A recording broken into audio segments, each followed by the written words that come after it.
Hi guys, आज लोग unbox करने वाले हैं वंडर शेफ का न्यूट्री ब्लेंड मिक्सर ग्राइंडर। इसके साथ मुझे संजीव कपूर की रेसिपी की बुक भी मिली है, जो कि हमें हेल्प करेगी किचन में।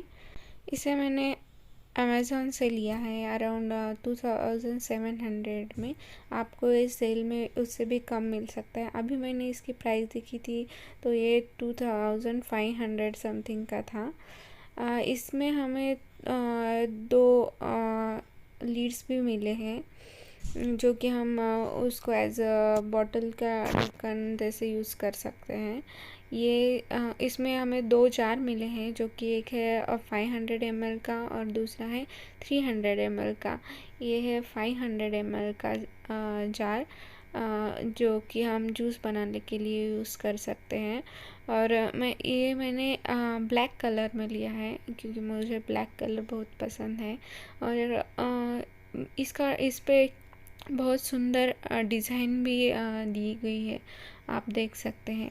ये है छोटा जार, जो कि है 300 ml का। इसमें हम मसाला बना सकते हैं, चटनी बना सकते हैं, बहुत तरीके से हम किचन में यूज़ कर सकते हैं, बहुत यूज़फुल है। और सेकंड वाला ये हम जूस बनाने के लिए, स्मूदी बनाने के लिए और कोल्ड कॉफ़ी बनाने के लिए यूज़ कर सकते हैं। इसमें दो प्लेट्स है। एक ये हम कैप लगा के एज अ बॉटल भी यूज़ कर सकते हैं। इसके साथ 2 इयर्स की वारंटी भी है, और इस सिर्फ 500 ग्राम का है, तो आप इसे ट्रैवल करते वक्त भी ले जा सकते हैं। Thank you.